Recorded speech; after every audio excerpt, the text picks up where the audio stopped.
नमस्कार दोस्तों, स्वागत है आपका हमारे YouTube channel Kota education hub में। जैसा कि आप सबको पता है, हम हमारे YouTube चैनल पर हिंदी साहित्य के बेहतर प्रश्न लेके आते हैं और आपकी तैयारी को करवाते हैं। अगर आप असिस्टेंट प्रोफेसर की तैयारी कर रहे हो, चाहे MP असिस्टेंट प्रोफेसर हो, चाहे UP का असिस्टेंट प्रोफेसर हो, चाहे RPSC असिस्टेंट प्रोफेसर हो, चाहे आप TGT PGT एग्जाम की तैयारी कर रहे हो, चाहे आप UGC नेट एग्जाम की तैयारी कर रहे हो, आप खुद देखेंगे किस प्रकार के शानदार क्वेश्चन हम इस प्रैक्टिस सेट में लेके आए हैं। तो चलिए शुरू करते हैं पहले प्रश्न से लेकर।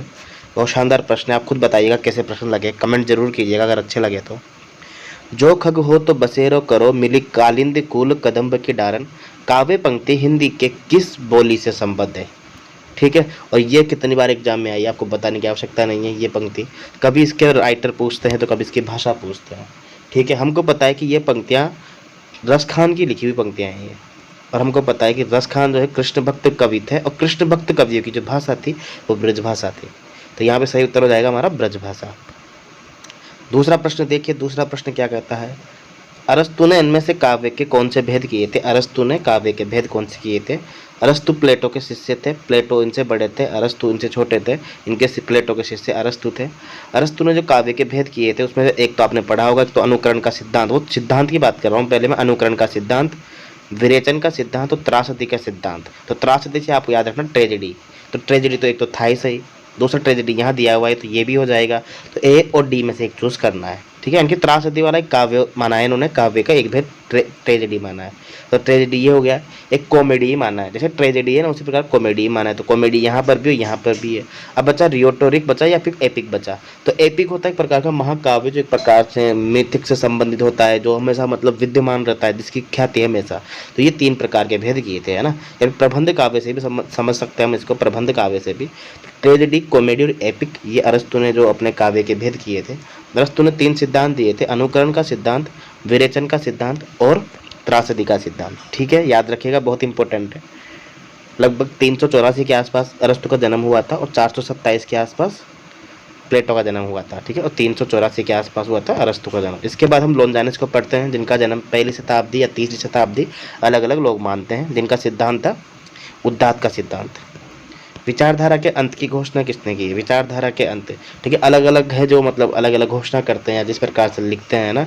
जैसे कि हम पढ़ते हैं ना कि ईश्वर की मृत्यु हो गई, इसका घोषणा किसने की, तो नीत्शे हम पढ़ते हैं, वहाँ पे नीत्शे ने की है। उसी प्रकार विचारधारा के अंत की, ठीक है, end of ideology, end of ideology, ठीक है, किसने की इसकी घोषणा, डेनियल बेल, इसका आंसर आएगा डेनियल बेल। ठीक है, पाश्चात्य संस्कृति के कवि हैं ये, इनकी पंक्तियाँ हैं ये ना। हिंदी साहित्य के 1000 वर्षों में कबीर, हिंदी साहित्य के 1000 वर्षों में इतिहास में कबीर जैसा व्यक्तित्व लेकर कोई उत्पन्न नहीं हुआ है, ये कथन किसका है। अब आप खुद अपने दिल पे हाथ रखकर बताइए, अगर आप असिस्टेंट प्रोफेसर की तैयारी कर रहे हैं, RPSC की, चाहे यूपी की, चाहे MP की, चाहे UGC नेट की तैयारी कर रहे हैं, चाहे TGT PGT की, ये क्वेश्चन कैसा है ये बताइए, आप मुझे बताओ। अगर एक भी क्वेश्चन आपके इसमें काम कर निकलता है तो आपकी तो प्रैक्टिस हो रही है ना कहीं ना कहीं। और ये पंक्ति में आधे से ज़्यादा लोग शुक्ल जी की तरफ जाएंगे और बचे हुए लोग हजारी प्रसाद द्विवेदी की तरफ जाएंगे। कुछ लोग रामविलास शर्मा भी लगाएंगे, और जिन्होंने पढ़ा नहीं है वो तो माता प्रसाद गुप्त भी लगा सकते हैं, क्योंकि तुक्का लगाने में क्या जा रहा है। तो देखो पंक्ति दोबारा पढ़ोगे, हिंदी साहित्य के 1000 वर्षों के इतिहास में कबीर जैसा व्यक्तित्व लेकर कोई भी लेखक उत्पन्न नहीं हुआ है, ये कथन किसका है।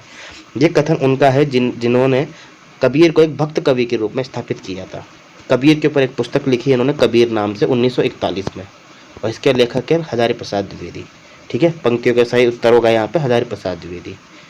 अगला प्रश्न देखिए 5वां, घनानंद उन विरले कवियों में है जो भाषा की व्यंजकता बढ़ाते हैं, ये कथन किस आलोचक का है। घनानंद उन विरले कवियों में, ये विरले शब्द याद रखना आप। ठीक है, विरले कौन है, अपने यहाँ पे देखा जाए रामचंद्र शुक्ल अपने आप में विरले हैं, आलोचक है, इनके जैसे आलोचक मिलना भी बहुत कठिन है। तो घनानंद उन विरले कवियों में है जो भाषा की व्यंजकता बढ़ाते हैं, ये कथन किस आलोचक का है। रामचंद्र शुक्ल का है कथन है ये। ठीक है, रामचंद्र शुक्ल, B ऑप्शन सही हो जाएगा यहाँ पे। 1884 में जन्म हुआ था रामचंद्र शुक्ल का, 1864 में जन्म हुआ था महावीर प्रसाद द्विवेदी का। महावीर प्रसाद द्विवेदी बड़े थे इनसे, ठीक है ना, याद रखना। सबसे पहले आनंद कादम्बनी से जुड़े थे ये, आनंद कादम्बनी के संपादक बने थे ये शुक्ल जी, याद रखना सबसे पहले, जो कि बद्रीनारायण चौधरी प्रेमघन की पत्रिका थी आनंद कादम्बनी, याद रखिएगा बिल्कुल। 1673 में घनानंद का जन्म हुआ था, याद रखना आप। बाद में वृंदावन जाके ये निम्बार्क संप्रदाय में, बहुत बार पूछा है कि किस संप्रदाय से संबंधित है ये, निम्बार्क संप्रदाय से संबंधित है घनानंद। ठीक है, ऋक्तिमुक्त धारा के कवि हैं, ये आपको पता होगा, इसे ऋक्तिमुक्त धारा के कवि हैं। पद्मावती आधा स्वप्न है और आधा यथार्थ, कौन से पद्मावती की बात की जा रही है यहाँ पे। जायसी की जो पद्मावत रचना है इसमें 33 के आसपास खंड है। 30वां खंड नागवती वियोग खंड के नाम से जाना जाता है, आपने पढ़ा होगा जरूर। तो 1540 में लिखी गई रचना है ये। 1492 में जायसी का जन्म हुआ था, हम पढ़ते हैं ये। तो पद्मावती के बारे में विभिन्न आचार्यों ने अलग अलग पंक्तियां कही हैं, ठीक है ना। तो ये कथन किस आलोचक का है? ये उनका कथन है जिसने मतलब पद्मावती की एक संजीवनी व्याख्या लिखी है। पद्मावती की संजीवनी व्याख्या जिसे बोल सकते हैं, जिसको 1956 में साहित्य अकादमी मिला। जो साहित्य अकादमी मिला था वो माखनलाल चतुर्वेदी की रचना को मिला था, हिम तरंगिनी को। दूसरा साहित्य अकादमी पद्मावती की संजीवनी टीका को मिला था, जो लिखी थी विजय देव नारायण शाही ने। तो सही उत्तर हमारा हो जाएगा सी, पद्मावती आधा स्वप्न है और आधा यथार्थ। ये पंक्तियाँ किसकी है? ये पंक्तियाँ हैं अपने विजय देव नारायण शाही की, ठीक है। 8वां प्रश्न देखते हैं, 7वां प्रश्न देखते हैं। 7वां प्रश्न क्या है? कामायनी एक पुनर्विचार किस आलोचक की ग्रंथ है? किस आलोचक का ग्रंथ है ये? कामायनी 1935 में प्रकाशित जयशंकर प्रसाद की महान काव्य कृति है। ये छायावाद की महान काव्य कृतियों में गिना जाता है इसको। 15 सर्ग है कामायनी के अंतर्गत। और कामायनी पुनर्विचार नाम से किन्होंने लिखा है? ये प्रगतिवाद के बहुत ही प्रबल कवि मुक्तिबोध की रचना है ये। 1961 में इसका प्रकाशन हुआ था, मुक्तिबोध। मुक्तिबोध का जन्म 1917 में हुआ था। इनके 2 काव्य संग्रह हम पढ़ते हैं, चांद का मुंह टेढ़ा है और भूरी भूरी खाक दूल। दोनों के दोनों उनके मरणोपरांत प्रकाशित हुए थे। चांद का मुंह टेढ़ा है 1964 में प्रकाशित हुआ था और 1980 में प्रकाशित हुआ था भूरी भूरी खाक दूल। और आपको मुझे पता होगा बिल्कुल कि मुक्तिबोध जो है किसके लिए फेमस है? इनकी रचना है अंधेरे में, ठीक है ना। प्रगतिवादी रचना है ये 1900 अंधेरे में, जो कि चांद का मुंह टेढ़ा है में संकलित है। 1964 में बाद में ये चांद का मुंह टेढ़ा है में प्रकाशित होने के बाद कल्पना पत्रिका में भी 1964 में प्रकाशित हुई थी ये हो गई अपने मुक्तिबोध की बात। मुक्तिबोध की अन्य रचना है भूल गलती, ब्रह्म राक्षस, ये आपने पढ़ी होगी, सुनाई होगा नाम, बिल्कुल इसमें कोई डाउट नहीं है। कामायनी की बात कर लेते हैं हम। कामायनी के अंदर 15 सर्ग है। जयशंकर प्रसाद की रचना है ये। अंतिम महाकाव्य माना जाता है ये, अंतिम, ठीक है, महाकाव्य की श्रेणी में आता है ये। शतपथ ब्राह्मण में इसकी कथा मिलती है। शतपथ ब्राह्मण में एक सभ्यता के विध्वंस का वर्णन इसमें किया गया है, ठीक है ना। कामायनी में कामायनी का मतलब हो गया काम की पुत्री, यानी कि कामदेव की पुत्री, जिसका नाम होता है श्रद्धा। श्रद्धा, ईड़ा, मनु, मानव, जिसके बहुत अच्छे अच्छे पात्र हैं इसमें देखा जाए तो। टोटल 15 सर्ग है और 15 सर्गों का नाम क्या क्या है बता देता हूँ मैं आपको। चिंता, आशा, चिंता ने आशा से श्रद्धा से कहा, चिंता, आशा, श्रद्धा, काम, वासना, लज्जा। काम, वासना, लज्जा, की। अब की कैसे लिखते हैं? ऐसे लिखते हैं ना, की में क का तो क, कर्म। चिंता, आशा, श्रद्धा, काम, वासना, लज्जा, कर्म। की में की, अब बड़े ई की मात्रा है तो बड़ी ई से पहले ईर्ष्या, फिर ईड़ा। तो इसलिए बड़ी ई क्या है? तो ईर्ष्या में बड़ी ई की मात्रा आती है, फिर ईड़ा आता है, ठीक है। दोबारा बताता हूँ आपको यहाँ तक। चिंता, आशा, श्रद्धा, काम, वासना, लज्जा, कर्म, ईर्ष्या, ईड़ा, ठीक है। स्वप्न में संघर्ष, स्वप्न फिर उसके बाद संघर्ष, उसके बाद निद्रा। स्वप्न में संघर्ष होगा फिर निद्रा आएगी। तो एन से निर्वेद, द से दर्शन, आर से रहस्य और ए से आनंद। तो चिंता से लेकर आनंद तक का सफर है ये। हिमाद्री के तुंग शुंग से प्रबुद्ध भारती, ये पंक्तियाँ किसकी है? ये पंक्तियाँ तो है अपने हैं जो नाटक है चंद्रगुप्त, उसमें है ये पंक्तियाँ तो, ठीक है ना। लेकिन जो इसकी पंक्तियाँ है ना, वो कौन सी पंक्तियाँ? पहली पंक्तियाँ हिमगिरी के उतुंग शिखर पर। बच्चे कन्फ्यूज हो जाते हैं कि कौन सी पंक्तियाँ इसकी पहली है। तो हिमगिरी के उतुंग शिखर पर बैठ शिला की शीतल छां, एक पुरुष भीगे नयनों से देख रहा था प्रलय प्रवाह। ये पंक्तियाँ कामायनी की प्रथम पंक्तियाँ हैं। 15 सर्गे याद रखिएगा।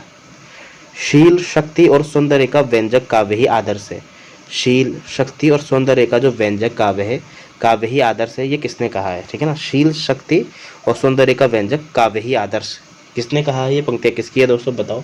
8वीं में क्या आंसर होगा? ऑप्शन है रामचंद्र शुक्ल, नंदुलारे वाजपेयी, आचार्य रामचंद्र शुक्ल, हजारी प्रसाद द्विवेदी या डॉक्टर नागेंद्र। तो यहाँ पर सही उत्तर होगा रामचंद्र शुक्ल। ठीक है, सही उत्तर क्या होगा? आचार्य रामचंद्र शुक्ल की पंक्तियाँ हैं ये। शील, शक्ति और सौंदर्य का व्यंजक काव्य ही आदर्श है।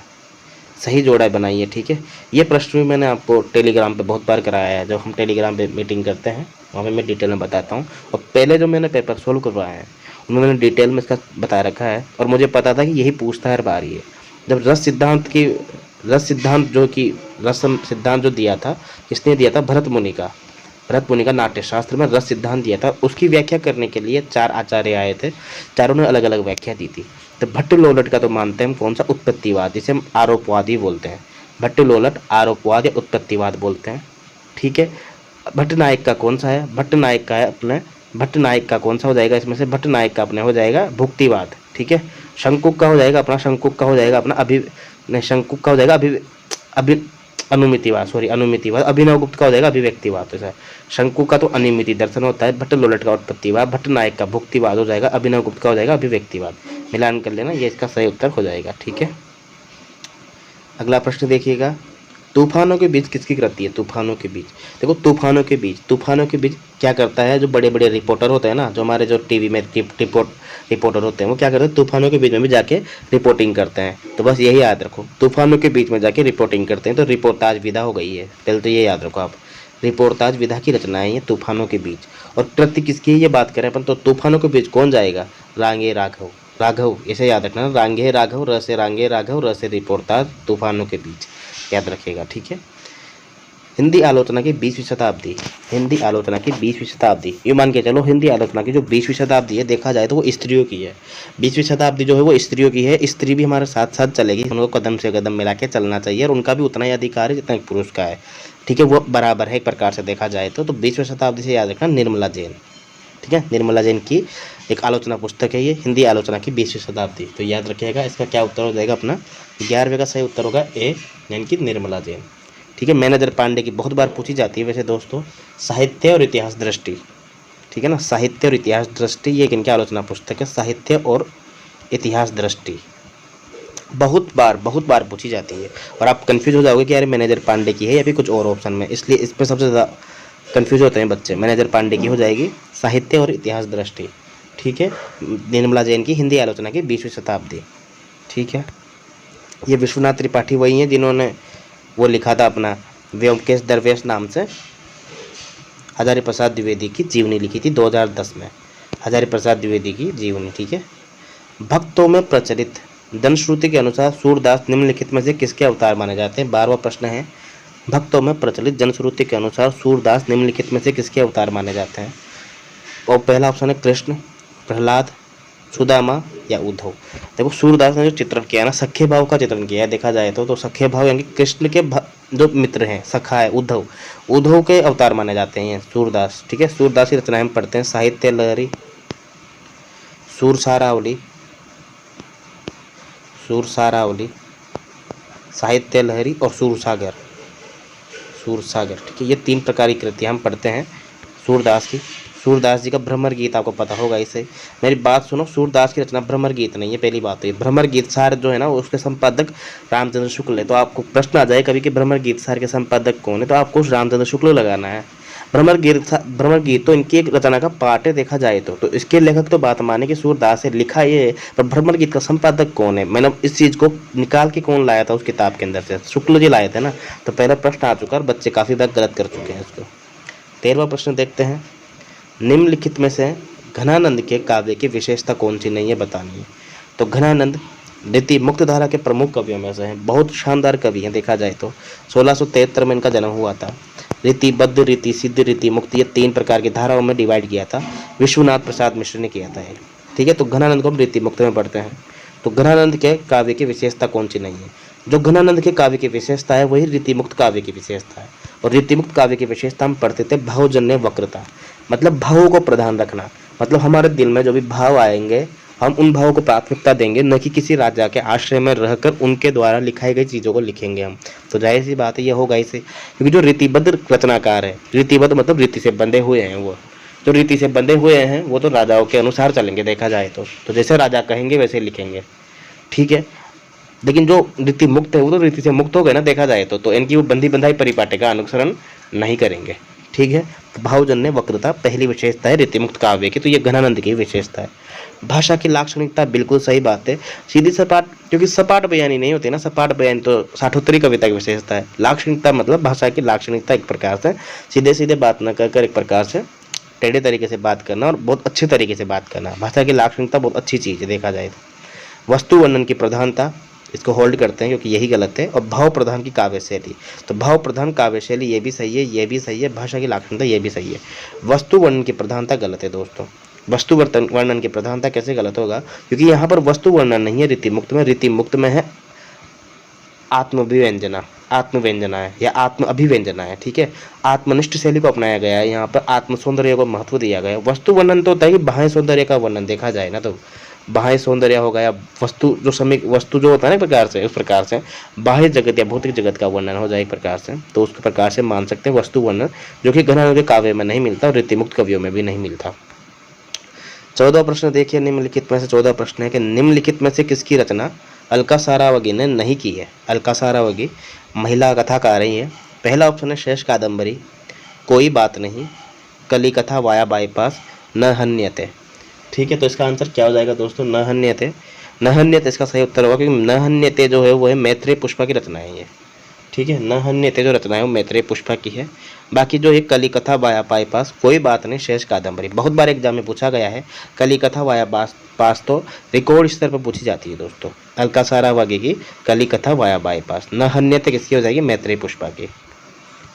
15वां प्रश्न देखिए, 15वां प्रश्न क्या कहता है, यहाँ पर कौन सा युग्म गलत है, गलत युग्म का चयन करना है, यानी कि युग्म दिया हुआ है ये। कमलेश्वर की कहानी राजा निर्बंध 1957 में लिखी गई कहानी है ये। बहुत अच्छी कहानी है, बहुत शानदार, आपने पढ़ी होगी बहुत बार। जगपति और चंदा की और बचन सिंह इसमें पात्र होते हैं, 3 प्रमुख पात्र होते हैं। बहुत मार्मिक कहानी है। राजेंद्र यादव की जहाँ लक्ष्मी कैद है, बिल्कुल सही है, ये भी कथन एकदम सही है। फणीश्वर नाथ रेणु की रस प्रिया, आदिम रात्रि की महक, तीसरी कसम, ये आपने पढ़ी होगी, ये भी सही है एकदम। मोहन राकेश की बयान, ये गलत है दोस्तों। ठीक है, बयान कहानी किसकी है, बयान कहानी कमलेश्वर की है, तो ये गलत हो जाएगा। ठीक है, डी ऑप्शन यहाँ सही हो जाएगा, क्योंकि जो गलत युग्म है उसी का हमें चयन करना था। 16वां प्रश्न देखिए दोस्तों, 16वां प्रश्न क्या कहता है, सही जोड़े बनाइए। अच्छा, मिलान करना है यहाँ पर कि कौन सा युग्म सही हो जाएगा। ठीक है, भंवर, देखो भंवर में फंसने के बाद क्या होता है, इंसान के आंसू आ जाते हैं। एक प्रकार से ज़िंदगी में बहुत सारे भंवर होते हैं जिसमें आप भी फंसे हुए हो, क्योंकि आपकी उम्र हो चुकी है जॉब लगने की, आप बहुत सालों से प्रयास कर रहे हैं, एग्ज़ाम दे रहे हैं आप कहीं ना कहीं, और भंवर में फंसे हुए हो आप, ऐसा है बिल्कुल। कभी एग्ज़ाम डिले हो जाता है, कभी लीक हो जाता है पेपर, ऐसा है बिल्कुल। तो बहुत सारी चीज़ें हैं, तो आपको आंसू आना तो बिल्कुल जाहिर सी बात है एकदम, है ना। तो उपेंद्रनाथ इसका क्या हो जाएगा, भंवर, याद रखिएगा। शारदिया आपने बहुत बार पढ़ा होगा, शारदिया, पहला राजा, कोणार्क, बहुत बार पढ़ा होगा। ये है अपने जगदीश चंद्र का माथुर का नाटक। ठीक है, रात रानी, रात रानी किसकी है, मतलब जो लक्ष्मी जी है ना, हमारे रातों की रानी है, हमारे रात में आती है ना, वो उल्लू के वाहन पे बैठ के, तो ऐसे याद रखना, रात की रानी लक्ष्मी नारायण रात। एक और द्रोणाचार्य शंकर शेष का नाटक है, तो सिलेबस में लगा भी हुआ है। 1977-78 इसका प्रकाशन वर्ष है ये। विश्वविद्यालय परिसर पे स्थित, मतलब उसकी भूमिका पर आधारित या उसकी पृष्ठभूमि पर आधारित नाटक है ये, एक और द्रोणाचार्य। 17वां क्वेश्चन देखिए, 17वां क्वेश्चन क्या कहता है दोस्तों, यहाँ पर भी जो गलत युग्म है उसका चयन करना है कि, ठीक है, कि कौन सा कथन जो है गलत है 17वें क्वेश्चन में। ठीक है, तो कुसुम अंचल की रचना है। कुसुम अंचल की रचना क्या है, कुसुम कहाँ मिलेंगे बताओ, कुसुम मतलब फूल, कहाँ मिलेंगे फूल, कुसुम कहाँ मिलेंगे, असली कुसुम पंचवटी में मिलेंगे ना, बिल्कुल सही बात है ये। तो उसकी पंचवटी, ये रचना किसका हो जाएगा, कुसुम अंचल की, ये सही कथन है। चित्रा मुदगल, चित्रा मुदगल की रचना है आवा, ठीक है, ये भी कोई दिक्कत नहीं है। प्रभा खेतान की पीली आंधी, प्रभा खेतान की पीली आंधी उपनिवेश में स्त्री बहुत इंपॉर्टेंट है, रिकॉर्ड स्तर पे पूछी जाती है, क्योंकि प्रभा खेतान को स्त्री विमर्श का प्रस्थान बिंदु के लिए जाना जाता है इनको कहीं ना कहीं। तो प्रभा खेतान अपने आप में इंपॉर्टेंट हो जाएगी। और जो अपना हो जाएगा 17वें में, उसके बाद अपना हो जाएगा मैत्रेय पुष्पा की रचना हो जाएगी कठगुलाब, जो कि गलत है। बहुत बार पढ़ा होगा आपने, कठगुलाब गलत है ये, ठीक है ना। कठगुलाब किसकी रचना है, ये मृदुला गर्ग की, ठीक है ना। कठगुलाब मृदुला गर्ग हो जाएगी, मैत्रेय पुष्पा की नहीं होगी। मृदुल होता है ना गुलाब, ऐसे याद रखना। हालांकि यहाँ मैत्रेय पुष्पा में भी ये थोड़ा सा लग रहा है पुष्प जैसा गुलाब, तो मृदुल होता है ना एक प्रकार से, ऐसे याद रखना बिल्कुल, ठीक है ना। कठगुलाब मृदुला गर्ग। 18वां प्रश्न देखिए, कैसे प्रश्न लग रहे हैं दोस्तों, सही से ईमानदार से बताइए और कमेंट जरूर कीजिएगा। अगर आपको अच्छे प्रश्न लग रहे हैं, वाकई में आपकी तैयारी में काम आएंगे ये प्रश्न, तो जरूर कमेंट कीजिएगा, ठीक है ना। निम्नलिखित प्रकाशन वर्ष के अनुसार निम्नलिखित प्रबंधों का सही अनुक्रम बताइए। अनुक्रम बताना है। पहला ऑप्शन है साकेत, उर्वशी, प्रिय प्रवास, कामायनी। प्रिय प्रवास, साकेत, कामायनी। साकेत का प्रकाशन वर्ष 1931 है, आपको पता होगा। उर्वशी का 1961 है यहाँ पे, ठीक है। प्रिय प्रवास का 1914 है और कामायनी का है 1935, ठीक है। तो अब मिलान कर लेते हैं। 1914 इनकी प्रिय प्रवास पहला आएगा, तो दूसरा ऑप्शन ये रहा। 1914, 1931 कामायनी, 1935 और 1961 रामधारी सिंह दिनकर। मैं बता देता हूँ किसकी किसकी रचना है ये। अयोध्या सिंह उपाध्याय, हरिहोत की प्रिय प्रवास। मैथिली चरण गुप्त की हो गई साकेत, जो कि उर्मिला के ऊपर लिखी गई कथा है। एक प्रकार से देखा जाए तो ये महाकाव्य की श्रेणी में आता है साकेत। भगवान श्री राम का भी वर्णन किया गया इसमें, पूरी रामायण ही एक प्रकार से देखा जाए तो। नवम सर्ग इसका बहुत शानदार सर्ग बताया जाता है, 12 सर्ग इसमें टोटल है, ठीक है ना। कामायनी 1935, जयशंकर प्रसाद और उर्वशी 1961 में अपना किसका प्रबंध काव्य है ये, रामधारी सिंह दिनकर का। अब मुझे पता आप जयशंकर प्रसाद की तरफ जा रहे होंगे उर्वशी सोच के, लेकिन वो चंपू काव्य की श्रेणी में आता है, समझ गए। 1909 में लिखा था, वो चंपू काव्य की श्रेणी में आता है, तो कंफ्यूज मत होना, ठीक है। 19वां प्रश्न देखिए, दूहा घना पुराना अच्छई, दोहा घना पुराना अच्छई चौपबद्ध किया में पछई।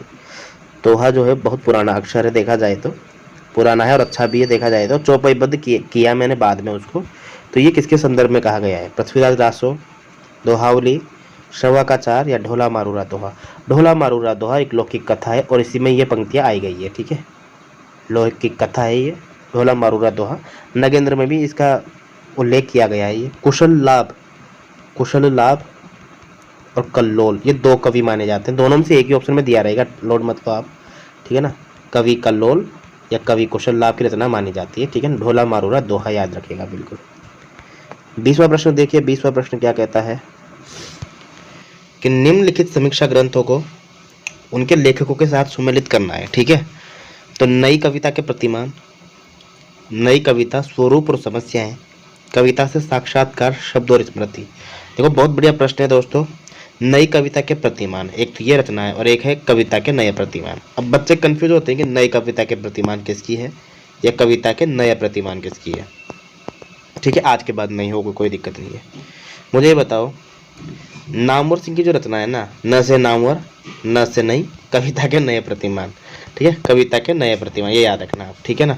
आपको क्या चाहिए, लक्ष्मी चाहिए हमेशा, नई नई लक्ष्मी चाहिए आपको हमेशा, नई नई, तो नई कविता के प्रतिमान ये तो आप लगा देना लक्ष्मीकांत वर्मा में।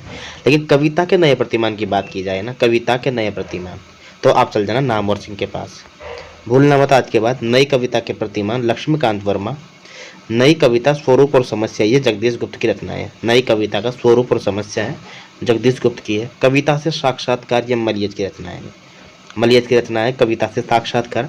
शब्द और स्मृति रचना है निर्मल वर्मा की। और नामवर सिंह की मैंने बता दिया आपको, कविता के नए प्रतिमान, कविता के नए प्रतिमान याद रख लेना, नामवर सिंह कविता के नए प्रतिमान और नई कविता के प्रतिमान लक्ष्मीकांत वर्मा। तो कंफ्यूज मत होना आज के बाद, ठीक है ना। 21वां प्रश्न देखिए, 21वां प्रश्न क्या कहता है, निम्नलिखित रचनाओं और उनके रचनाकारों के साथ सुमेलित कीजिए। चलिए सुमेलित कर लेते हैं, कोई दिक्कत नहीं है। यह है काश्मीर सुषमा या कश्मीर सुषमा, बुध और नाचगर, नदी की मांग पर छाया, प्रथम आयाम, ठीक है। कश्मीर सुषमा, ठीक है। एक कश्मीर कुसुम रचना भी है, कश्मीर कुसुम ये किसकी रचना है, कमेंट करके बताइए, आपको मुझे पता होगा, आपको पता होगा किसकी है ये। तो कश्मीर सुषमा जो रचना है ना, कश्मीर सुषमा, ये है अपने श्रीधर पाठक की, स्वच्छंदतावाद के कवि माने जाते हैं ये। बुध और नाचगर मैं आपको बता नहीं सकता, बड़े बड़े एग्जाम में भी सीधी की सीधी पूछी गई है, डायरेक्ट नाम देके पूछी गई है। बुध और नाचगर किसकी रचना है, ये बच्चन की। कौन बच्चन, हरिवंश राय। 20वां प्रश्न देखिए दोस्तों, 20वां प्रश्न क्या कहता है, बच्चन सिंह मत लगा देना डॉक्टर, हाँ ठीक है ना। हरिवंश राय बच्चन की रचना है बुध और नाचगर। नदी की बांक पर छाया अज्ञे की रचना है, आपने पढ़ी होगी, नदी की बांक पर छाया 1981। और प्रथम आयाम ये रचना है महादेवी वर्मा की, ठीक है। प्रथम आयाम किसकी है, महादेवी वर्मा की है। महादेवी वर्मा अपने आप में छायावाद की कवियत्री है, रहस्यवाद की कवियत्री के नाम से जाना जाता है इनको, ठीक है। निहार रश्मि नीरजा, आपने बहुत बार नाम सुना होगा, निहार रश्मि नीरजा, ठीक है। सांदे गीत, इसके अलावा यामा, ठीक है। इसके अलावा सप्तपर्णा, संविदनी, परिक्रमा, आत्मिका, नीलांबरा, प्रथम आयाम, अग्निरेखा, बहुत बहुत इंपॉर्टेंट है इनके, मतलब इनकी रचना है जो शुरू के ना सबको याद होती है, पर अंत के भी जरूर याद रखिएगा, है ना, कोई से भी कभी भी पूछी जा सकती है। 22वां देखिए, दलित जीवन की आत्मकथा, दलित जीवन की कथा प्रस्तुत करता है। कौन सा उपन्यास दलित जीवन की कथा को प्रस्तुत करता है? पहला ऑप्शन है धरती धन्ना अपना, शेखर एक जीवनी, दौड़, अंधेरे बंद कमरे। देखो दलित जीवन पे आधारित और पंजाब की पृष्ठभूमि पे आधारित एक उपन्यास है धरती धन्ना अपना, जिसका उपन्यास है ये जगदीश चंद्र का, ठीक है। दलित जीवन पे आधारित है, धरती धन्ना अपना याद रखने का। काली और ज्ञानो से प्रमुख पात्रों में से एक है काली और ज्ञानो, ठीक है, काली और ज्ञानो, ठीक है। काली और ज्ञानो याद रखिएगा, बिल्कुल बहुत इंपॉर्टेंट है ये, है ना, दलित उपन्यास में आता है ये और बहुत इंपॉर्टेंट है। अब मुझे बताइए जो बच्चे सेट की तैयारी कर रहे हैं या जो यूजीसी नेट की तैयारी कर रहे हैं उनके ये काम का क्वेश्चन है या नहीं है, बताइए आप मुझे। और जो बच्चे आरपीएससी असिस्टेंट प्रोफेसर की तैयारी कर रहे हैं या फिर जो किसी भी असिस्टेंट प्रोफेसर की तैयारी कर रहे हो आप, उनके अगर दलित जीवन की आत्मकथा से या दलित जीवन से उपन्यास अगर पूछा जाए तो ये पूछ सकता है या नहीं पूछ सकता, सीधे सीधे पूछ सकता है, ठीक है, याद रखिएगा, कंफ्यूज मत होना बिल्कुल भी। ठीक है, ये देखो आप, शेखर एक जीवनी अज्ञेय का है, अंधेरे बंद कमरे मोहन राकेश, और दौड़ किसका है? ममता कालिया का। ठीक है, ममता कालिया का उपन्यास है दौड़। निम्नलिखित में से कौन सी रचना भारतेंदु की नहीं है? ठीक है, भारतेंदु के नाम से एक पूरा का पूरा युग है, सोच सकते हो कितने बड़े आदमी होंगे ये। 1850 में जन्म हुआ, 1885 में, 1885 सिर्फ 35 साल की उम्र में इनका देहांत हो गया था। 3-4 पत्रिकाएं इन्होंने स्टार्ट भी की थी, एक तो आपने पढ़ी होगी जरूर, कवि वचन सुधा, ठीक है ना, बाल बोधनी, ठीक है ना, कवि वचन सुधा हो गई। इधर से हरिश्चंद्र चंद्रिका, हरिश्चंद्र मैगजीन, ये 4 पत्रिकाएं इन्होंने स्टार्ट की थी। ठीक है, नाटक भी लिखा है इन्होंने। इधर से काव्य तो बहुत लिखा है इन्होंने। काव्य के लिए जो उपयुक्त भाषा मानते थे ना, वो ब्रज भाषा मानते थे, याद रखना आप। काव्य के लिए उपयुक्त भाषा ये ब्रज मानते थे, और खड़ी बोली हिंदी मानते थे, ये गद्य लिखने के लिए प्रयुक्त भाषा। ठीक है, अब इनकी रचनाओं की बात करें तो वैदिक हिंसा न बहुत है, ये भी इनका नाटक है बिल्कुल। सत्य हरिश्चंद्र भी इनका नाटक है। नल दमयंती स्वयंवर गलत है ये। 1850 में तो इनका जन्म हुआ था, और 1844 में जन्म हुआ था बालकृष्ण भट्ट का, जो इनसे बड़े थे वो। हालांकि भारतेंदु युग में उनका भी नाम लिया जाता है। 1844 में बालकृष्ण भट्ट का जन्म हुआ था, उनकी रचना है नल दमयंती स्वयंवर, याद रखना बिल्कुल। भारत दुर्दशा भी इन्हीं की रचना है। ठीक है, भारतेंदु की रचना है भारत दुर्दशा, सत्य हरिश्चंद्र, वैदिक हिंसा न हिंसा बहुत है, नल दमयंती स्वयंवर किसकी रचना है? बालकृष्ण भट्ट की। ठीक है, याद रखिएगा। 24वां प्रश्न देखिए, कामायनी में श्रद्धा सर्ग किस क्रम पे है? कामायनी में 15 सर्ग अभी थोड़ी देर पहले हमने पढ़ा था। चिंता, आशा, श्रद्धा, ऐसे पढ़ते हैं अपन। चिंता ने आशा से, श्रद्धा से कहा, काम वासना लज्जा की, कर्म ईर्ष्या, पीड़ा, स्वप्न में संघर्ष, निद्रा, ठीक है, निर्वेद, दर्शन, रहस्य, आनंद, खत्म। तीसरे नंबर का सर्ग है, किस क्रम पे? तीसरे नंबर पे। चितवन की छा निबंधकार कौन है? 25वां क्वेश्चन है, चितवन की छा के निबंधकार कौन है? धर्मवीर भारती, विद्यानिवास मिश्र, कुबेरनाथ राय या हजारी प्रसाद द्विवेदी? चितवन की छा, तो चितवन की छा भी आता है, ये चितवन की छा भी आता है। चितवन तिरपन, ऐसे याद रखो, चितवन तिरपन। ललित निबंधकार है ये, बहुत फेमस है, विद्यानिवास मिश्र। और कोई ऐसा एग्जाम नहीं है कि जिसमें विद्यानिवास मिश्र का प्रश्न न पूछा जाया हो। कोई भी ऐसा एग्जाम नहीं होता जिसमें विद्यानिवास मिश्र का निबंध नहीं पूछा जाता हो। तो सही उत्तर हो जाएगा हमारा यहाँ पे 2, विद्यानिवास मिश्र का निबंध है चितवन की छा। इसके अलावा बहुत फेमस इनके निबंध की बात करूँ तो हल्दी दूब है, इसके जस्ट बाद 55 में है वो, 1955 में। ठीक है, कदम की फूली डाल, ये 1956 में है इनका, कदम की फूली डाल। तुम चंदन हम पानी, ये 57 में है, तुम चंदन हम पानी, 57 में है इनका। ठीक है, ये शुरू के याद रखो आप। उसके बाद हालांकि इसके अलावा और भी है, जैसे कि बसंत आ गया फिर भी कोई उत्कंठा नहीं है, ठीक है ना, और भी भ्रमरानंद के पत्र हो गया, मारे सिम, इधर से एक हो गया अपना क्या बोलते हैं, लागो हरी रंग, इस टाइप से हो गया, लागो हरी रंग। बहुत सारे बहुत निबंध लिखे हैं उन्होंने, ऐसा है बिल्कुल, बहुत इंपॉर्टेंट है, और ऐसा है शुरू के तो याद रखना है, इसे पे कम से कम गया ना। 26वां प्रश्न देखिए, मम्मट के अनुसार काव्य प्रयोजनों की संख्या कितनी है? ये सब मैंने करवाया हुआ है आपको टेलीग्राम पे भी, मैंने जब क्लासें लेता हूँ तो वहाँ पर भी मैंने एक एक चीज़ को बढ़िया तरीके से समझाया है। काव्य प्रयोजन को, काव्य हेतु को, काव्य लक्षण को, सबको अच्छी तरह से समझाया है कि मम्मट के अनुसार काव्य प्रयोजन हमने माने 6। कितने काव्य प्रयोजन माने हैं? 6 माने हैं मम्मट ने। अलग अलग आचार्यों ने अलग अलग काव्य प्रयोजन माने हैं, ठीक है ना। तो मम्मट ने 6 कौन कौन से माने हैं? यश, धन, आनंद और लोक व्यवहार का ज्ञान, ये 4। 5वां हो गया शिवेतर सत्य, यानी कि अनिष्ट की, मतलब जो अनिष्ट है उसको दूर करना है ना, मतलब उसको दूर करना, शिवेतर सत्य। और 6ठा हो गया कांता समित उपदेश, यानी कि किसी स्त्री को अच्छा लगवाना कहीं ना कहीं, या फिर मतलब पत्नी को भी लुभाने के लिए। तो ये 6 प्रकार के काव्य प्रयोजन माने हैं। अनिष्ट का नाश होता है शिवेतर सत्य। ध्वनि के प्रथम व्याख्याता आचार्य कौन है? यानी कि ध्वनि का जब संप्रदाय आया था उसके बाद इसकी व्याख्या करने वाले प्रथम आचार्य कौन थे? अभिनव गुप्त थे दोस्तों, ठीक है। अभिनव गुप्त, इन्होंने ध्वनि की व्याख्या की है, देखा जाए तो ध्वन्यालोक लोचन के नाम से, ठीक है। ध्वन्यालोक लोचन, ये टीका है। ओरिजिनल बुक का नाम क्या है? ध्वन्यालोक, जिसे काव्यलोक भी कहते हैं। और किसकी बुक है वो? आनंदवर्धन की।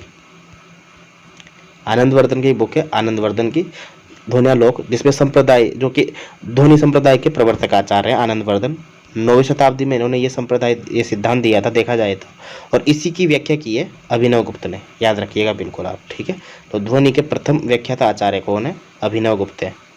अभिनव गुप्त ने जो भरत मुनि का नाट्यशास्त्र है या जो रस सिद्धांत है उसकी भी व्याख्या की है।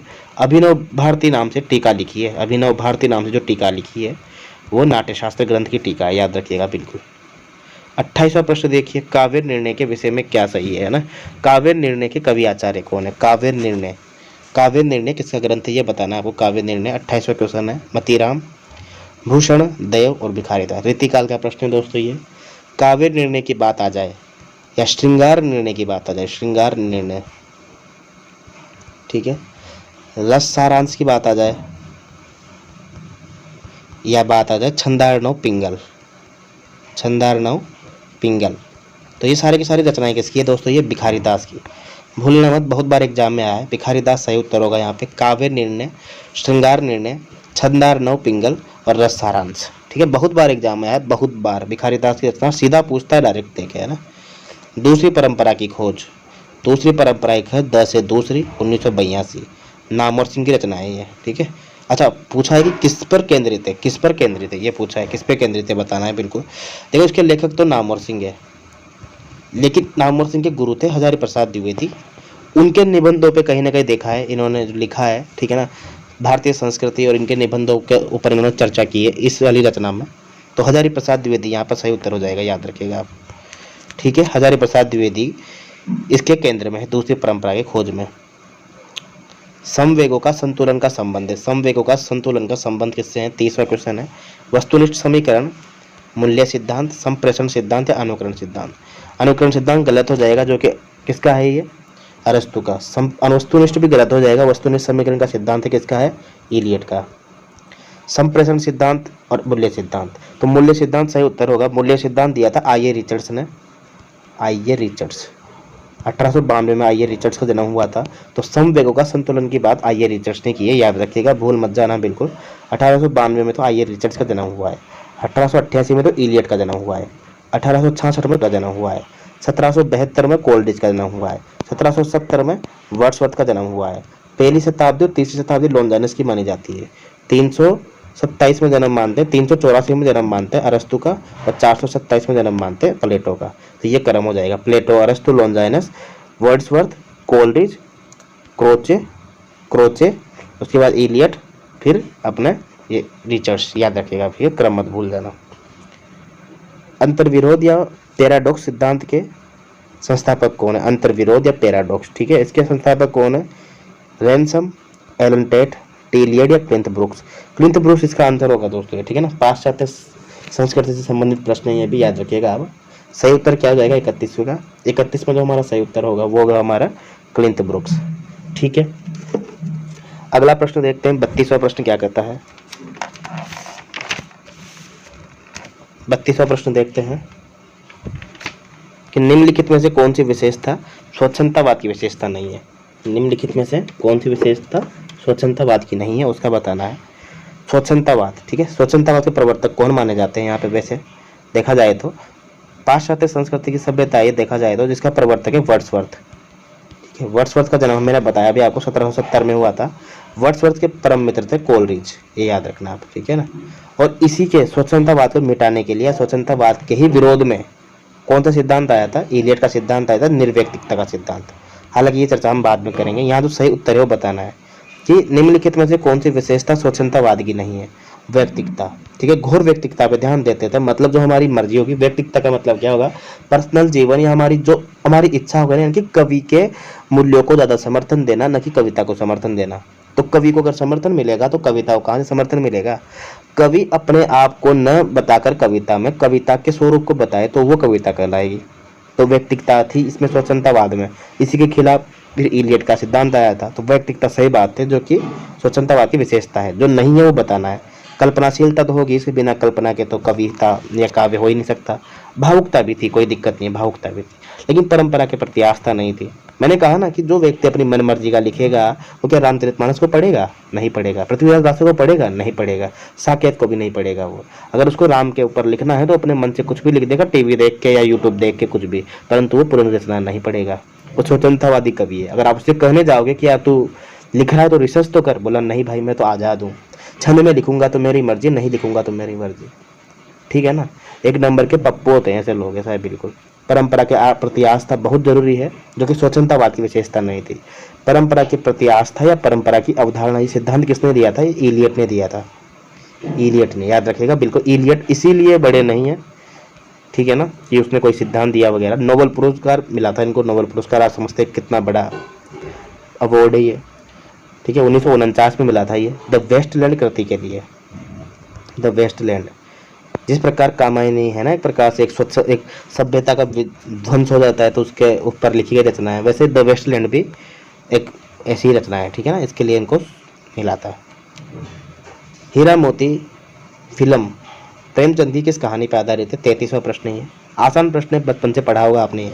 दो बैलों की कथा इसका सही उत्तर हो जाएगा, ठीक है। दो बैलों की कथा। नागरी तेरी यह दशा किसकी कविता है? नागरी तेरी यह दशा, ठीक है, जिनके ऊपर एक पूरा का पूरा युग है। कौन सा युग है? द्विवेदी युग। द्विवेदी युग किसके ऊपर है? हजारी प्रसाद द्विवेदी के ऊपर?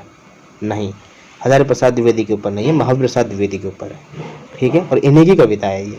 अब बच्चे क्या होता है, इनके आलोचना ग्रंथ पढ़ लेते हैं, निबंध पढ़ लेते हैं, इनके बारे में पढ़ लिया, सरस्वती के संपादक वगैरह वगैरह, लेकिन कभी कोई गौण रचना आ जाती है। अब गौण है लेकिन बड़े से बड़े एग्जाम के लिए जरूरी तो है ना। नागरी तेरी यह दशा किसकी कविता है ये? महावीर प्रसाद द्विवेदी की। सही उत्तर हो जाएगा हमारा ए। तो गलत मत करना, आपके बाद याद रखना। क्या आपने ये पहले पता था आपको ये कि किसकी रचना है ये? कमेंट करके बताओ एक बार मुझे। 35वां प्रश्न देखिए। 35वां प्रश्न क्या कहता है कि देवसेन ने किस पुस्तक की रचना की? देवसेन ने किस पुस्तक की रचना की है? ऑप्शन है पाहुड़ दोहा, कीर्तिलता, प्राकृत पेंगलम या सर्वाकाचार। देवसेन जैन कवि है देखा जाए तो, और जैन ग्रंथ लिखा है उन्होंने श्रवकाचार नाम से, बहुत इंपॉर्टेंट है ये, ठीक है। देवसेन की रचना हो जाएगी अपने श्रवकाचार। लेकिन इसके अलावा अगर मैं बात करूँ तो जो नए चक्र जो ग्रंथ है ना, नए चक्र नाम से, नए चक्र, दर्शनसार, नए चक्र, दर्शनसार और एक भाव संग्रह, ये तीनों की तीनों रचनाएं किसकी है? देवसेन की। बहुत बार पूछी गई है, जिसमें नए चक्र तो बहुत बार पूछी गई है, ठीक है। देवसेन ने किस पुस्तक की रचना की है? नए चक्र, दर्शनसार, श्रवकाचार और भाव संग्रह। तो गलत मत करना, भाव संग्रह। प्राकृत पेंगलम किसकी रचना है? प्राकृत पेंगलम सारंगधर की, सारंगधर की रचना है। पाहुड़ दोहा किसकी है? मुनीराम सिंह, ठीक है ना, मुनीराम सिंह की रचना है पाहुड़ दोहा। और कीर्तिलता तो आपको पता होगा, इसे पहली रचना है कीर्तिलता विद्यापति की, ठीक है। कीर्तिलता, कीर्तिपता का पदावली, ठीक है, बहुत बार आपने नाम सुना होगा। 36वां प्रश्न देखिए। अर्धमागधी अपभ्रंश से किस भाषा का विकास हुआ है? अर्धमागधी अपभ्रंश से किस भाषा का विकास हुआ है? पूर्वी हिंदी, पहाड़ी, गुजराती या बांग्ला? देखो, अर्धमागधी अपभ्रंश से 3 भाषाओं का विकास हुआ है, ठीक है ना। तो पूर्वी हिंदी का हुआ है, ठीक है, पूर्वी हिंदी, ठीक है, अवधी, छत्तीसगढ़ी और बघेली। और ये पूर्वी हिंदी के अंदर आती है, तीनों की तीनों ही है, ठीक है ना। किस भाषा का विकास हुआ? पूर्वी हिंदी। और पूर्वी हिंदी के अंदर आती है अवधी, छत्तीसगढ़ी और बघेली। तो याद रखिएगा, गलत मत कीजिएगा, ठीक है। सही उत्तर हो जाएगा अपना पूर्वी हिंदी। 37वां प्रश्न देखिए। पश्चिमी हिंदी की प्रमुख बोली इनमें से कौन सी? पश्चिमी हिंदी की, पश्चिमी हिंदी के अंदर टोटल 5 बोलियां आती है, ठीक है। इनमें से कौन सी वो एक है, चयन करना है हमको उसका, ठीक है। पश्चिमी हिंदी के अंतर्गत कौन कौन सी बोली आती है, तो उसमें से इनमें से कौन सी है? तो पश्चिमी हिंदी के अंदर कौन कौन सी आती है? तो आती है खड़ी बोली हिंदी, एक कोरवी आती है, 2, एक ब्रज आती है, 3, एक आती है हरियाणवी, जिसे बांगरू भी बोलते हैं, हरियाणवी या बांगरू बोलते हैं। अब आप सोच रहे हो 5वीं कौन सी है? जो आपका आंसर होगा कन्नौजी, ठीक है। सही उत्तर हो जाएगा हमारा कन्नौजी, जो कि पश्चिमी हिंदी की प्रमुख बोली है, कन्नौजी। गलत मत करना। छत्तीसगढ़ी मैंने बताया दिया आपको, पूर्वी हिंदी की बोली है। जैसे ये पश्चिमी हिंदी की है, वैसे ये पूर्वी हिंदी की है छत्तीसगढ़ी। मारवाड़ी राजस्थान की है, याद रखना आप बिल्कुल। और गढ़वाली जो है पहाड़ी बोली है, ठीक है, पहाड़ी क्षेत्र की बोली है गढ़वाली और कुमायूनी, याद रखना आप बिल्कुल, है ना। 38वां प्रश्न देखिए। कलाकार अपने कलाकृति में अपने अंतर की अभिव्यक्ति करता है। कलाकार अब कलाकृति में अपने अंतर की अभिव्यक्ति करता है, ये कथन किसका है? देखो, अपने अंतर की अभिव्यक्ति करता है यानी कि आंतरिक अभिव्यक्ति करता है। आंतरिक का मतलब हो गया आत्मगत, और आत्मगत का मतलब हो गया अभिव्यंजना, अभिव्यंजना का मतलब हो गया आत्म अभिव्यंजना। और आपको पता है कि अभिव्यंजना का जो सिद्धांत दिया था क्रोचे ने दिया था, ठीक है ना। और इसी के खिलाफ थे वो कहीं ना कहीं, कि कलाकार अपने अंतर की अभिव्यक्ति करता है तो बस वो अभिव्यक्ति करे, उसको बाह्य जगत में स्थान न दे, बाह्य जगत से उसका संबंध नहीं बताया था इन्होंने। और यही क्रोचे का सिद्धांत था। जब आपने उसको अंतर में अभिव्यक्ति कर ली, तो अब उसको आप अभिव्यक्त क्यों कर रहे हो उसके सामने, मतलब उसको जब आपने अंतर संस्कार कर लिया, आपने उसको अपने अंदर समझ भी ले लिया और आनंद भी ले लिया, चीज़ को बाहर व्यक्त क्यों कर रहे हो? आपको जो आनंद मिलना था तो आपको अंदर मिल गया ना। हाँ, तो यही क्रोचे का सिद्धांत था, ये यही कहना चाहते थे। तो ये कमियां हैं कुछ उसकी, कि क्रोचे का जो सिद्धांत है उसका बाह्य जगत से कोई संबंध नहीं है, भौतिक जगत से उसका कोई संबंध नहीं है, तो भौतिक स्वरूप उसका नहीं होता है देखा जाए तो क्रोचे का सही उत्तर होगा। क्रोचे का जन्म 1866 में मैंने बताया था। एस्थेटिक जो किताब है ना, एस्थेटिक्स, उसके अंतर्गत इन्होंने ये सिद्धांत दिया था। और हिंदी में बात किया जाए कि हिंदी में क्रोचे का जो सिद्धांत है किस सिद्धांत से नज़दीक बैठता है, तो ये शुक्ल जी ने कहा है। हालांकि नगेंद्र ने कह दिया था कि हिंदी में वक्रोक्ति सिद्धांत को, कुंतक के वक्रोक्ति को क्रोचे के अभिव्यंजनावाद से समान बताना या उनसे तुलना करना हास्यास्पद है। ये तो नगेंद्र की पंक्तियां हैं, लेकिन कुंतक के वक्रोक्ति सिद्धांत को क्रोचे के अभिव्यंजनावाद से समानता बताना या समान बताना, ये शुक्ल जी की पंक्तियां हैं। ठीक है, शुक्ल जी ने बताया है। 39वां प्रश्न देखिए। 39वां प्रश्न क्या है? निम्नलिखित में से कौन सा युग्म सही नहीं है? यहाँ पर कुछ रस दिए हुए हैं, उनका स्थायी भाव दिया हुआ है। श्रृंगार का रति, शांत का निर्वेद, करुण का विस्मय और रौद्र का क्रोध। तो श्रृंगार रस का स्थायी भाव रति है, आपको भी पता है ये। शांत रस का निर्वेद ठीक है ये भी। करुण का विस्मय ये गलत हो जाएगा, क्योंकि करुण जो रस है ना उसका स्थायी भाव होता है अपने शोक, और विस्मय जो स्थायी भाव होता है ना वो किसका होता है? विस्मय यानी कि चौंकना एक प्रकार से। तो अद्भुत रस का, अद्भुत जो रस होता है उसका स्थायी भाव होता है विस्मय। बाकी रौद्र रस का स्थायी भाव क्रोध होता है। ये एकदम सही है। ठीक है, याद रखिएगा। भरत मुनि ने अपने नाट्यशास्त्र में सिर्फ 8 रसों की वर्णन किया गया, बाद में 9वां 10वां 11वां रस जुड़ा गया बाद में। अंतिम रस जो है वो भक्ति, ठीक है, भक्ति रस जिसे बोलते हैं वो है। 10वां अपन बात करें तो वात्सल्य है, और 9वां अपन बात करें तो शांत रस है। ठीक है, टोटल 11 रसों की अभिव्यक्ति 17वीं शताब्दी तक जगन्नाथ तक आते आते टोटल 11 रस स्थापित हो चुके थे, याद रखिएगा आप। तब की बात और थी, तब की बात और थी नामक रचना के लेखक कौन है? तब की बात और थी, अब की बात और है। ठीक है, किसकी पंक्तियां हैं ये बताइए, किसकी रचना है तब की बात और थी, है ना? इस रचना के लेखक कौन है? इसके रचनाकार है हरिशंकर परसाई। व्यंग्य रचनाकार है, ठीक है, हरिशंकर परसाई। तिरछी रेखाएं बहुत बार एग्जाम में पूछी गई है, तिरछी रेखाएं भी इनकी रचना है। ठीक है, तिरछी रेखाएं, तब की बात और थी, तिरछी रेखाएं बहुत बार पूछा गया है। हरिशंकर परसाई इसका सही उत्तर हो जाएगा।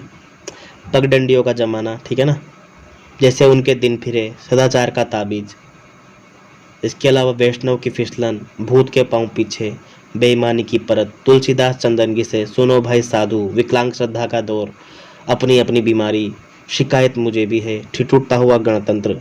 बहुत सारी रचनाएं हैं जो इन्होंने लिखी है। ज़्यादातर निबंधों में इनका नाम लिया जाता है। ठीक है, कहानी में हम पढ़ते हैं इनकी भोला राम का जीव पढ़ते हैं, ये है ना। तो नाम से एक अलग ही विधा इन्होंने स्थापित की है, देखा जाए तो काफ़ी फेमस है। बहुत बार प्रश्न आता है एग्जाम में, हर बार एक ना एक प्रश्न तो आपको देखने को जरूर मिलेगा हरिशंकर परसाई थे, तो भूल मत जाना। 41वां प्रश्न देखिए। मुड़ मुड़ के देखता हूँ किस विधा की रचना है? अब जब चली गई तो क्यों देखना मुड़ मुड़ के बार बार? आत्मकथा है ये राजेंद्र यादव की। अब कौन चली गई? मन्नू भंडारी। मन्नू भंडारी से तलाक होने के बाद लिखी इन्होंने रचना ये।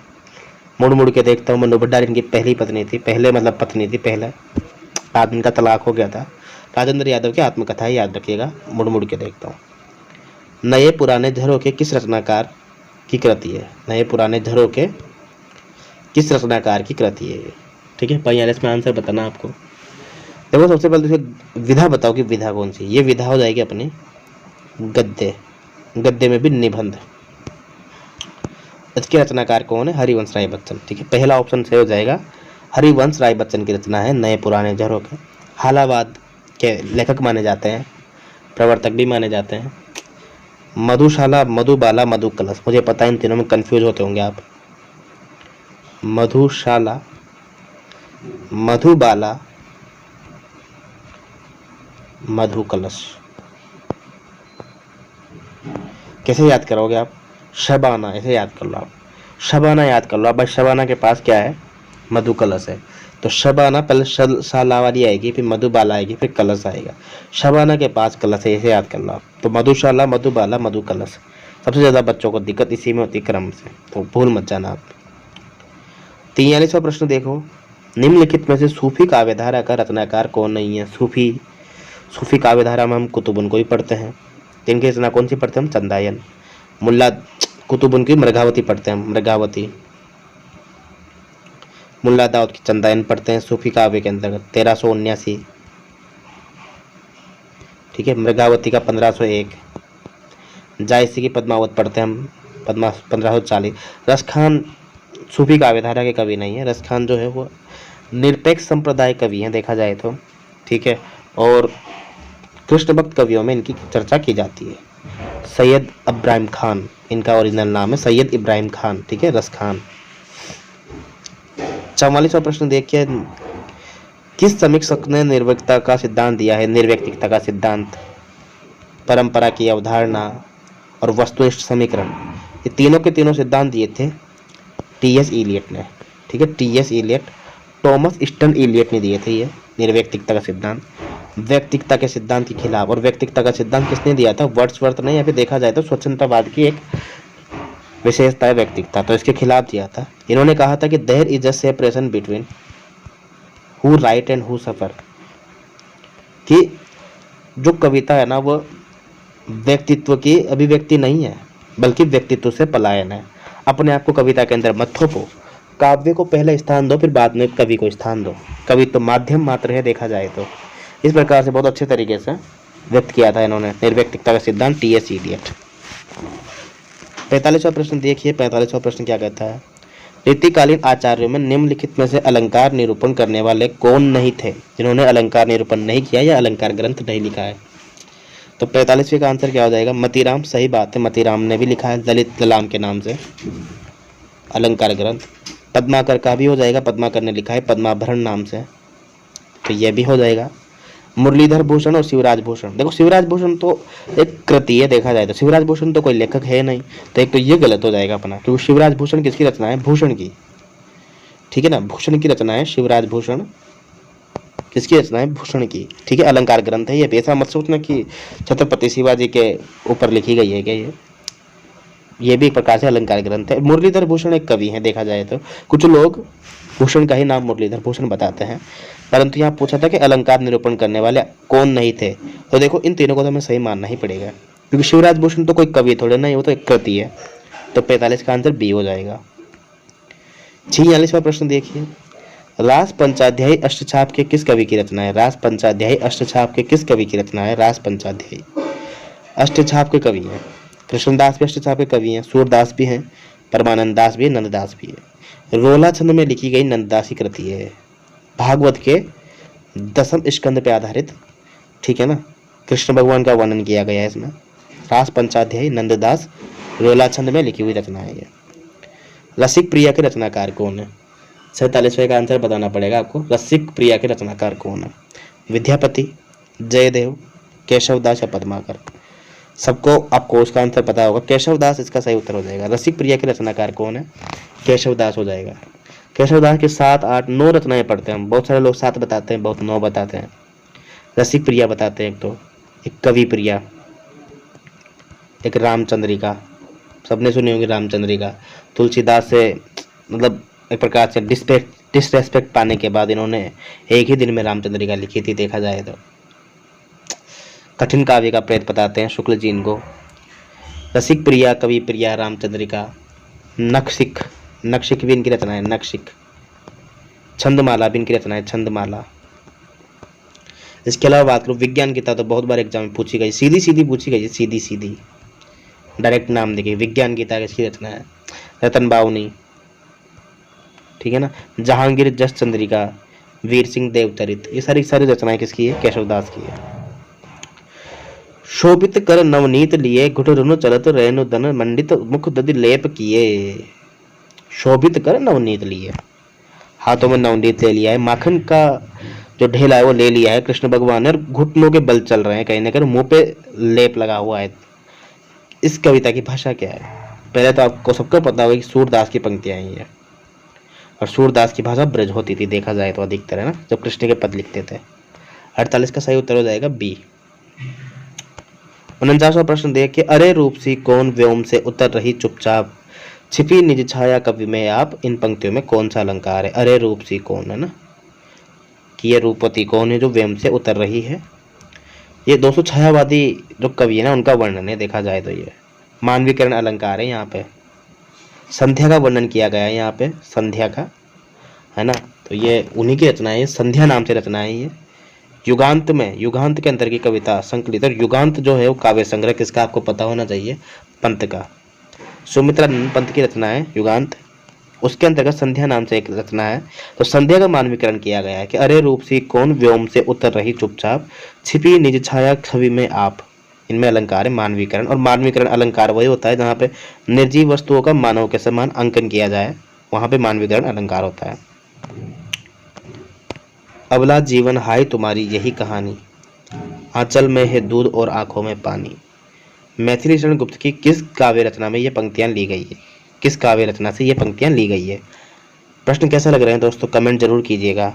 अच्छे लग रहे हैं तो अच्छा कमेंट कीजिएगा, और बुरा लग रहा हो तो बुरा कमेंट कीजिएगा, परंतु कमेंट जरूर करना आप।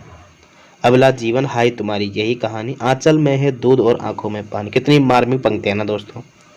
स्त्री की मतलब एक प्रकार से यही दुखांत दास्तान है कि मतलब अबला बना के उसको छोड़ दिया जाता है कहीं ना कहीं, ऐसा है बिल्कुल। हर तरफ कहीं ना कहीं देखा जाए तो उसी के ही नसीब में हार मिलती है। सखी वो मुझसे कह कर जाते, और कह कर जाते तो क्या अपने पथ की बाधा पाते। इस प्रकार की पंक्तियां हैं ना ये। तो ये जो पंक्तियां जो मैंने पढ़ी है दोनों की दोनों यशोधरा की पंक्तियां हैं। ये 1932 में लिखा हुआ काव्य है ये, मैथिली शरण गुप्त का यशोधरा, गौतम बुद्ध और उनकी पत्नी यशोधरा के ऊपर लिखा गया काव्य है, ठीक है ना। गौतम बुद्ध और उनकी। अबला जीवन हाय तुम्हारी यही कहानी। साकेत भी उन्हीं का ही है, महाकाव्य है, 1931 में लिखा गया है। विष्णु प्रिया भी उन्हीं का ही है, 1957। जय भारत 1951-52 है, ठीक है, याद रखिएगा ये भी, है ना। मैथिली शरण गुप्त की रचनाएं चारों के चारों। हरिशंकर प्रसाद ने किस विधा पर प्रमुखता से लिखा है, व्यंग्य पर लिखा है, ठीक है, इस पे बात हम कर चुके हैं। 52वां प्रश्न देखिए, शिव सिंह सेंगर ने हिंदी के कवियों का व्रत संग्रह कब प्रस्तुत किया है। हिंदी के अंतर्गत हिंदी भाषा में लिखने वाले पहले इतिहास लिखने वाले शिव सिंह सेंगर थे, राजा शिव सिंह सेंगर। 1883 में लिखा है इन्होंने, ना, गलत है सारे के सारे, ये 1883 में लिखा है। 1823 गलत थे, 43 गलत थे, 1883 में लिखा था ये, ठीक है। 1883 इसका सही उत्तर हो जाएगा दोस्तों, 1883। लगभग 1000 कवियों का इसमें उल्लेख किया है इन्होंने, ठीक है ना। और सबसे ज़्यादा हिंदी के कवि इन्होंने लिए हैं, एक बार 90% कवि इन्होंने टोटल लिए हैं जो कि हिंदी के थे। सफ़ेद घोड़ा काला सवार नामक गद्य रचना किसकी है ये रचना हृदयेश की है दोस्तों, ये उपन्यास है हृदयेश का, सफ़ेद घोड़ा काला सवार, ठीक है, याद रखिएगा।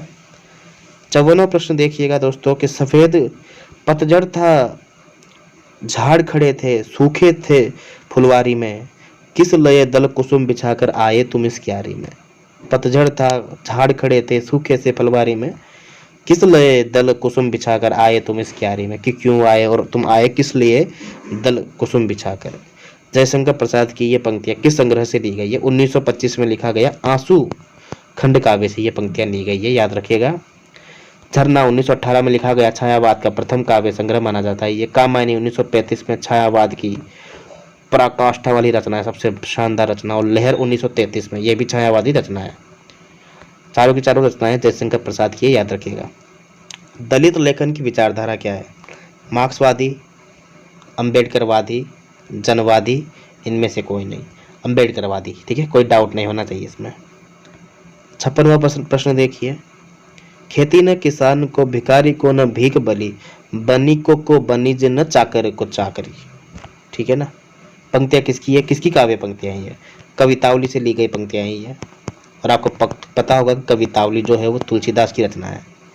वली लगा हुआ है तो वली लगाई हुई रचना मैंने बताया था, कोई ब्रज भाषा में रचना है ये, है ना, ब्रज भाषा की, ठीक है। मैंने आपको बताया था कि व से वैराग्य संदीपनी, ठीक है, व से विनय पत्रिका, और व से वली, जैसे कवितावली, कृष्ण गीतावली, गीतावली, ये सारी सारी रचनाएं किसकी है, ठीक है ना। ये किसकी रचनाएं, ये सारी सारी ब्रज भाषा में है, तुलसीदास की। व से वैराग्य संदीपनी, विनय पत्रिका, कवितावली, कृष्ण गीतावली, गीतावली और दोहावली, ये सारी की सारी रचनाएं किसकी हो जाएगी, ब्रज भाषा की, और बाकी रचनाएं अवधी भाषा की हो जाएगी, ठीक है। भूल मत जाना दोस्तों, याद रखिएगा। अगला प्रश्न देखते हैं, अगला प्रश्न क्या कहता है। 57वां प्रश्न, भक्तमाल के रचनाकार कौन है, भक्तमाल के। कौन है भक्त बाल के रचनाकार?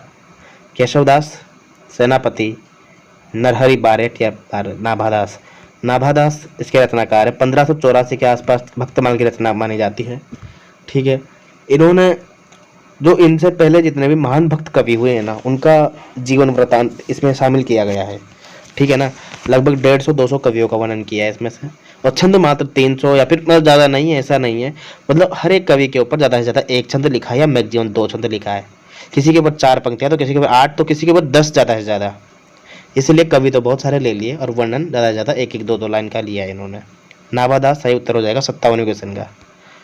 58वां प्रश्न देखिए, ये कोठेवालियाँ किसकी रचना है? ये कोठेवालियाँ, ठीक है, बताना है दोस्तों। चतुरसेन शास्त्री की, अमृतलाल नागर की, भीष्म साहनी की या कुबेरनाथ राय की? मैं हमेशा कहता हूँ कि ऐसा कोई एग्जाम नहीं है जिसके अंतर्गत अमृतलाल नागर का क्वेश्चन ना आया हो। ठीक है ना, ये हालांकि कहानी है इनकी, देखा जाए तो एक प्रकार से ये इन्होंने जो रिसर्च की है उस रिसर्च के ऊपर लिखा गया रचना है ये रिसर्च। ये कोठेवालियाँ वेश्याओं के जीवन पर लिखी गई कहानी है ये, तो अमृतलाल नागर का सही उत्तर हो जाएगा। ठीक है, ये कोठेवालियाँ, अमृतलाल नागर। ठीक है, 59वां प्रश्न देखिए, कबीर को भाषा का डिक्टेटर कहने वाले कौन थे या किसने कबीर को भाषा का डिक्टेटर कहा है? हजारी प्रसाद द्विवेदी, रामचंद्र शुक्ल, पुरुषोत्तम अग्रवाल या धर्मवीर?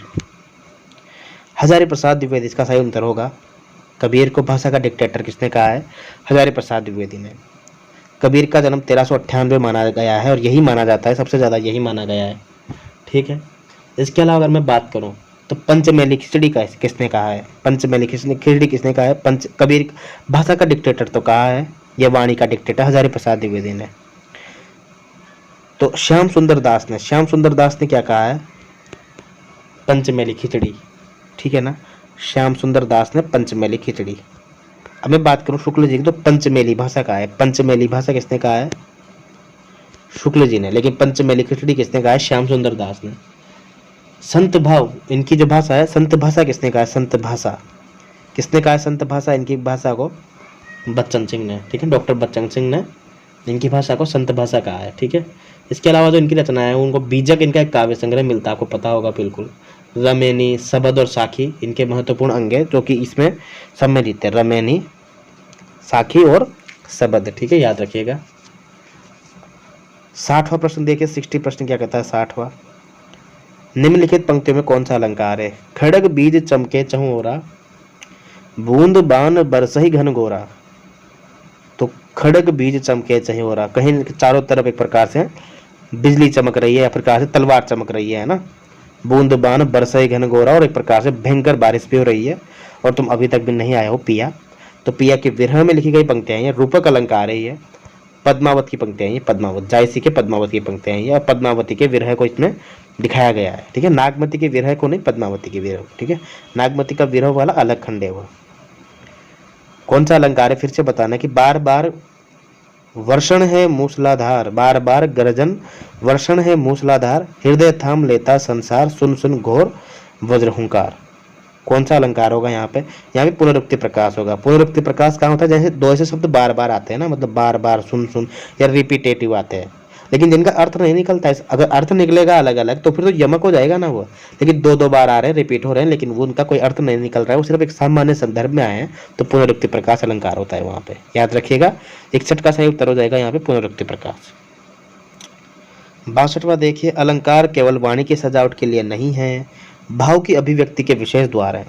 अलंकार की जब परिभाषा बताई थी मैंने, और अलंकार के संदर्भ में अलग अलग आचार्यों ने क्या मत बताया है, वहाँ पर मैंने आपको ये पंक्तियाँ जरूर बताई थी। टेलीग्राम पर जहाँ मैं लाइव क्लास लेता हूँ, काफ़ी सारे लोग जुड़ते हैं, लिंक डिस्क्रिप्शन में लगा हुआ है। 7:15 बजे हम शाम को वहाँ पे क्लास लेते हैं। तो ये जो पंक्तियाँ हैं ये परिमल की भूमिका में लिखी है, परिमल रचना है सुमित्रा नंदन पंत की, याद रखिएगा आप। ठीक है, सुमित्रा नंदन पंत इसके रचनाकार हो जाएंगे। 63 प्रश्न देखिए, चिंतामणि की काव्य रचना कौन सी है? चिंतामणि की काव्य रचना हो जाएगी काव्य विवेक। कवि कुल कल्पतरु काव्य विवेक ये इनकी रचना है। ललित ललाम मतीराम की है, कवि प्रिया केशवदास की है, रसिक प्रिया भी केशवदास की है। 84 सिद्धों की चेतना का दार्शनिक आधार किससे संबंधित है? 84 सिद्ध है, इनका दार्शनिक आधार है बुद्ध से। महात्मा बुद्ध की एक शाखा थी महायान और हीनयान, तो एक शाखा से अपने सिद्ध बने थे, याद रखिएगा आप। ठीक है, 84 सिद्ध भविष्यत कहा के रचनाकार कौन है? भविष्यत कहा के रचनाकार कौन है? जिनदत्त सूरि, धनपाल, जोइंदु या पुष्पदंत? बहुत बार क्वेश्चन आया है। भविष्यत कहा जो है अपभ्रंश की रचना है, ये अपभ्रंश के कवि है धनपाल, धनपाल की रचना है भविष्यत कहा। जिनदत्त सूरि, बहुत बार कंफ्यूज होते होंगे आप, जिनदत्त सूरि है या जिन धर्म सूरि है? भाई जिन धर्म सूरि तो हो गए अपने स्तुतिभद्र रास, ठीक है ना भाई। आपको धर्म पे जो रहेगा ना वो स्थल पे रहेगा हमेशा, जो धर्म को जानेगा वो हमेशा स्थल में रहेगा, हवा में नहीं उड़ेगा। और इस जिनदत्त कैसे याद करोगे? जो जिनदत्त है ना वो हमेशा उपदेश देता रहता है, उपदेश रसायन रास, और जिनदत्त सूरि की उपदेश रसायन रास, ठीक है। जोइंदु और पुष्पदंत, जोइंदु की कौन सी हो जाएगी दोस्तों बताओ? जोइंदु के हम पढ़ते हैं ना वो पाहुड़ दोहा इस टाइप से, लेकिन पाहुड़ दोहा तो हमने पढ़ी थी, किसकी पढ़ी थी पाहुड़ दोहा? पाहुड़ दोहा हमने पढ़ी थी मुनीराम सिंह की। और जोइंदु की रचना हो जाएगी परमात्म प्रकाश, परमात्म प्रकाश, ठीक है। परमात्म प्रकाश रचना हो जाएगी जोइंदु की। और पुष्पदंत की कौन सी हो जाएगी? महापुराण, ठीक है ना। महापुराण जो है पुष्पदंत की रचना है, महापुराण, योगसार, ठीक है। बहुत बार एग्जाम में पूछी गई है ये महापुराण योगसार, ठीक है ना, गलत मत करना इसको। पुष्पदंत की हो जाएगी रचना, ठीक है। जसहर चरिबिन की रचना है। 66 प्रश्न देखिए। ये रानी मन देख बिचारी, अहि नेहर रहना दिनचारी, जब लगी अहे पिता कर राजू, खेल लेहु जो खेलो हाजू। ये पंक्तियाँ किस रचना की है? ए रानी मन देख बिचारी, यही नेहर रहना दिनचारी, ठीक है ना। ए रानी मन देख बिचारी, यही नेहर रहना दिनचारी, के बस बहुत कम बचे हैं, दिन अब ऐसा है बिल्कुल। जब लगी अहे पिता कर राजू, ठीक है ना, खेल लेहु जो खेलो आजू, ठीक है ना। जब पिता राजी हो जाएंगे उसके बाद जो खेल खेलना चाहती है वो सब खेल खेल लेना। पद्मावत का विरह बताया गया है, ये ना पद्मावत जो पंक्तियाँ हैं, ठीक है, मलिक मोहम्मद जायसी की, उसी के अंदर ये पंक्तियाँ ली गई है। 66 का आंसर हो जाएगा डी। 67 प्रश्न देखिए। इनमें से किस अष्टछापी कवि का संबंध गुजरात से रहा है? ठीक है ना। अष्टछाप के जो कवि थे कृष्णदास, इनका जन्म कहाँ से रहा है? गुजरात से रहा है। कुम्मन दास सबसे वरिष्ठ कवि थे देखा जाए तो। कुम्मन दास सूरदास से भी बड़े थे, याद रखना आप। सूरदास का जन्म 1877 माना जाता है, इनका जन्म इनसे पहले माना जाता है। 1877 नहीं 1477 है ना, ठीक है। और इनसे पहले माना जाता है कुम्मन दास का। रीतिकाल को किसने अलंकृत काल की संज्ञा दी है? रीतिकाल को अलग अलग काव्यों ने, अलग कवियों ने, अलग अलग आचार्यों ने अलग अलग संज्ञाएं दी है, ठीक है ना। मिश्र बंधुओं ने दी है अलंकृत काल की संज्ञा, ठीक है, मिश्र बंधुओं ने। विश्वनाथ प्रसाद मिश्र ने दी है श्रृंगार काल की संज्ञा। रमाशंकर शुक्ल रसाल ने दी है कला काल की संज्ञा। रमाशंकर शुक्ल रसाल ने दी है कला काल की संज्ञा, याद रखिएगा, बिल्कुल गलत मत करना है इसको, ठीक है। और ग्रियसन ने किसकी संज्ञा दी है? ग्रियसन ने रीतिकाव्य की। ग्रियसन ने रीतिकाल को रीतिकाव्य की संज्ञा दी है, गलत मत करना बिल्कुल, ठीक है। और समय क्या माना है शुक्ल जी ने इसका? संवत 1700 से लेके 1900 तक, ठीक है, गलत मत करना। 69वां प्रश्न देखिए। निम्नलिखित में से कौन सा युग्म गलत है? चिंतामणि की रचना है रसविलास, मतीराम की शिवा बाहुनी, ये गलत हो जाएगा, ठीक है। शिवा बाहुनी जो रचना है किसकी है? वो शिवा बाहुनी शिवा बाहुनी रचना हो जाएगी अपने भूषण की, ठीक है, मतीराम की नहीं है ये। कुलपति मिश्र की रस रहस्य, ठीक है। रसलीन की रचना हो जाएगी रस प्रबोध, ये भी सही है, ठीक है। ऑप्शन 2 यहाँ पर सही उत्तर हो जाएगा क्योंकि ये गलत है। 70वां प्रश्न देखिए। सही जोड़े बनाने यहाँ पे ना रचना है, इनको मिलान करना है कि कौन सी रचना है। 70 में आंसर क्या होगा ना? तो स्त्री सरोकार, तो स्त्री सरोकार ये रचना है, ये है आशा रानी वोहरा की है, ठीक है, आशा रानी वोहरा।